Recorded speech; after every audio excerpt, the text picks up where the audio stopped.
తెలంగాణ రాష్ట్ర వ్యాప్తంగా సర్పంచ్ ఎన్నికల గురించి చర్చ జరుగుతుంది.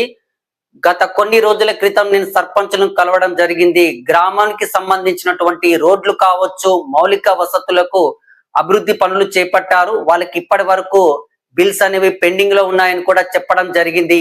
అయినప్పటికీ సర్పంచ్ గా పోటీ చేయడానికి ఉత్సాహంగా ఉన్నామని కూడా పలువురు సర్పంచులు నాకు చెప్పడం జరిగింది. ఎందుకనంటే గ్రామానికి ఒక సుప్రీం పవర్ లాంటి వాడు సర్పంచ్. మీకు ఒక విషయం తెలుసా? 4 సార్లు ఎమ్మెల్యేగా గెలిచిన ఉప్పల మన్సూర్ గారు, సూర్యాపేట మాజీ ఎమ్మెల్యే, తాను కూడా 1995లో పంచాయతీ ఎలక్షన్స్ వచ్చినప్పుడు సిరికొండ గ్రామస్తులు ఉప్పల మన్సూర్ గారి పైన ఒత్తిడి తీసుకువచ్చి సర్పంచ్ గా మీరు నిలబడాలని చెప్పి ఏకగ్రీవంగా సర్పంచ్ గా ఎన్నుకున్నారు.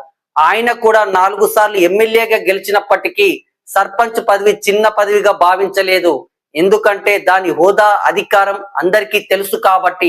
మొత్తం మీద సర్పంచ్ పదవి అనేది గ్రామానికి సుప్రీం బాస్ లాంటిది.